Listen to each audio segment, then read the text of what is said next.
And then also in Gloucester County, police are asking for help identifying two people involved in a wild brawl at a Domino's near Rowan University. Karen. And it's been making the rounds on social media. That's for sure. They have it in Glassboro.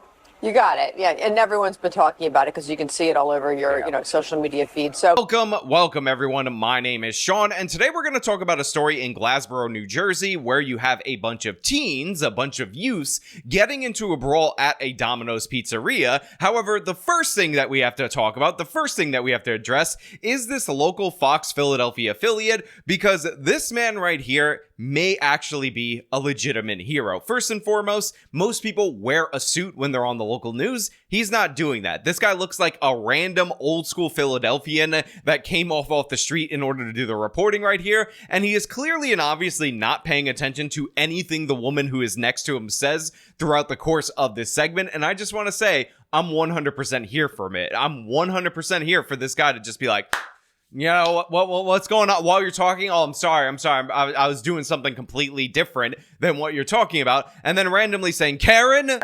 Look, we got a serious story to break down. We got some footage to go over, but seriously, A+, man. I genuinely do appreciate it. But before we get into me deciding that I'm not going to pay attention to the thing that I'm supposed to be talking about, I want to thank everybody who supports me over on actualjusticewarrior.com/join. Give me the money. Give me the money. Okay. you got it. Yeah. And everyone's been talking about it because you can see it all over your, social media feed. So early in the hours of Saturday morning, the pizza place is packed. It's in the overnight hours. Here's the surveillance video of what's unfolding inside. Well, here's first the outside to show you where it is. You can clearly see it's over by the campus.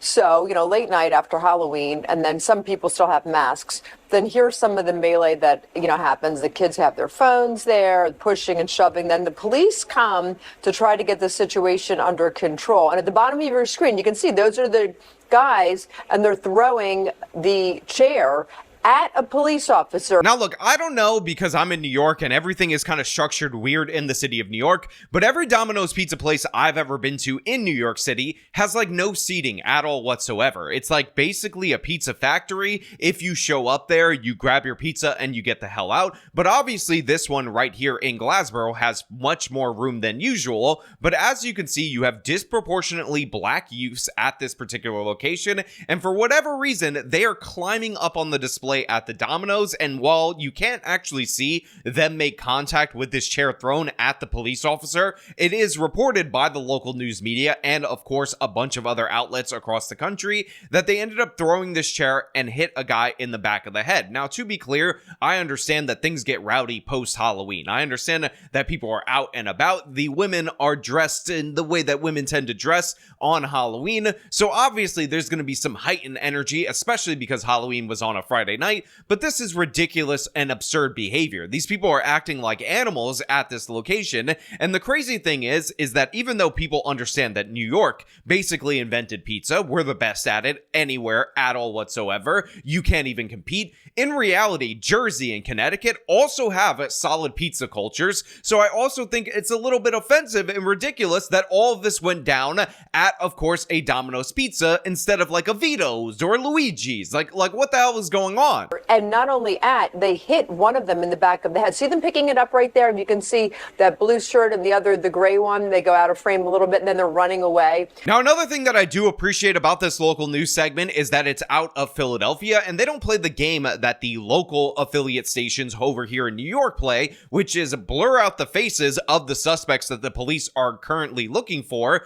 due to the fact that there is no charges against them, partially because the police have yet to find them and yet to make an arrest. Obviously, this is a dangerous situation. Obviously, you have a mob of people attacking in this particular location. And by the way, I just want to say that right now, New Jersey is on the cusp of a gubernatorial election, and you really do got to vote in the Republican. Everybody should be backing Jack right now. Flip New Jersey red, because they have instituted not as badly, but similar criminal justice reforms that they have at New York State. And unlike New York City, which seems like it is going to fall fall in the hands of Mr. Mamdani, there actually might be some hope in the state of New Jersey that you could get a good governor that, will actually end up intervening in these particular cases. In addition to that, I will also point out that New Jersey, while not as bad as New York due to the influx of Republicans and right-wing people, mostly, by the way, from New York, fleeing the city and whatnot, is actually doing like anti-rioting laws, anti-mob laws, and this would be the perfect opportunity in order to enforce that, because obviously what you see right here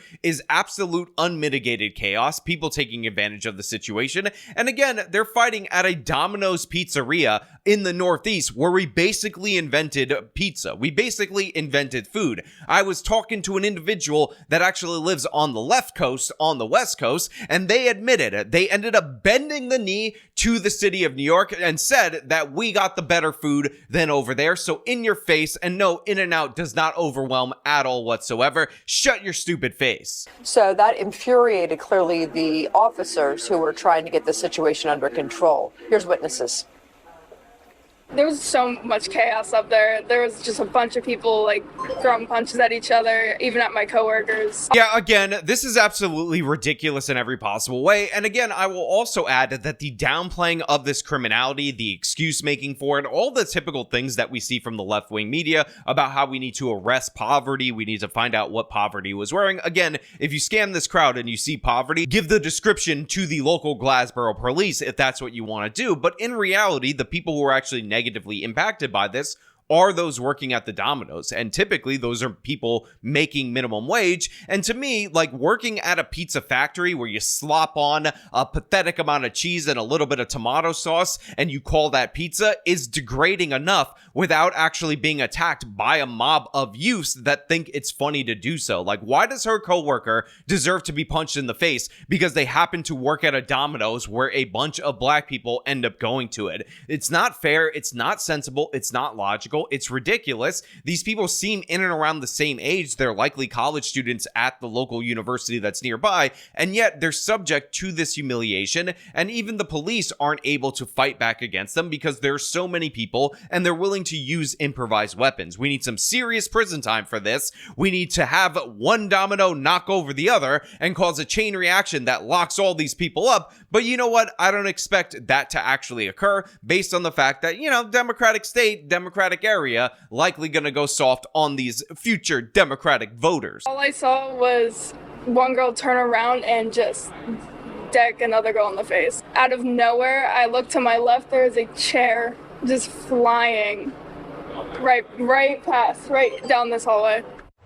And again, it hit one of the officers in the back of the head as they're trying to bring control to this situation. If you know who those two suspects are, and I believe we also have some of the isolated of the stills so you can get a good look at their faces, of who they are. It's also on our website, certainly, of who exactly those suspects are. So look, I give credit to the local news media for saying, hey, we actually have isolated images of the two suspects that the police are looking for. By the way, there are 40 suspects in here that the police should be looking for. These are the people that are all engaged in the riot. It shouldn't be boiled down to just two, but of course the local news can never actually do its job fully, and instead they say, oh, you have to go over to our website to figure out who we're looking for. The people who savagely attacked Domino's pizza workers and police officers, we're not going to show them right here. But the thing is, I don't play that game. I have this New York Post article. They have zoomed in images of the faces of the perpetrators that in fact the police are still looking for. So if you know who these people are, if you're in the Glassboro, New Jersey area, call in the tip, call in the Crime Stoppers thing.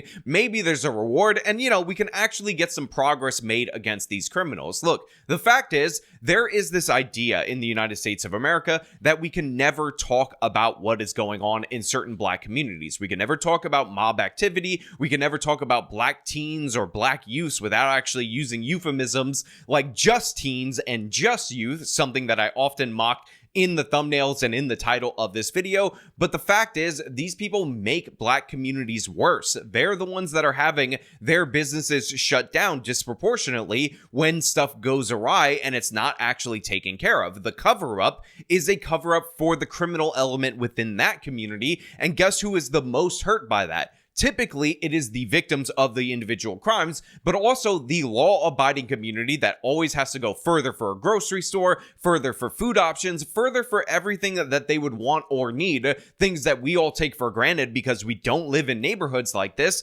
and that needs to stop. That attitude needs to be cut out, and the local news media, although they did a much better job than the affiliates over here in New York City that just don't show the faces of people that are at large no matter what crime they committed because they haven't been charged yet, because they're at large at the time that they're doing the segment and they need to be found, that ends up enabling that criminal behavior, and it's just disgusting. Again, almost as disgusting as being in the Northeast, enjoying our real legitimate pizza culture, and going to a Domino's in the first place. But that is not the issue at hand, even though I want it to be, even though that's obviously what I want to talk about, even though that is a point that I keep harping on. The issue at hand is this mob violence, the lack of arrests for the mob violence, the escalation of force, the attack on the Domino's worker, and of course, the attack on the police officers trying to maintain order, because apparently asking this many youths to behave themselves while at a pizza place is just too big of an ask for our society.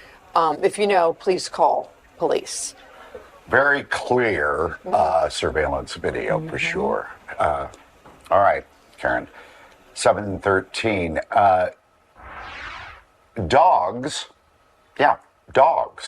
In Chernobyl. So look, normally I would have ended it in the previous clip right there, but I told you that this guy who refused to wear a suit on the air, who's just a random person from like the Philadelphia sanitation department that stumbled into the studio, is just that goofy. So they end up cutting back to him, and again, the guy's like half paying attention, and he's like, they got clear surveillance video, clear video of the perpetrators right here. 7:13, and again he says, all right, Karen. The woman's name actually happens to be Karen, but the way that he's saying it, like the tone in his voice, and maybe I'm just imagining it, maybe I'm just hallucinating, sounds like he's saying it in such like a disparaging and like disrespectful way, and I'm 100% here for it. This is the kind of Northeastern charm that I'm looking for in my society, and I do in fact love this man for refusing to dress up, for refusing to act like he's at work at all whatsoever, because you know what? This is something that we need more in our lives. But of course, I want to know what you guys think about this down in the comments below. As per usual, if you like this video, show them by leaving a like, subscribe for more content, follow me on the social medias, support me via the support links in the description of the video. This has been me talking about something in Philadelphia with the brawl at a Domino's. Till next time.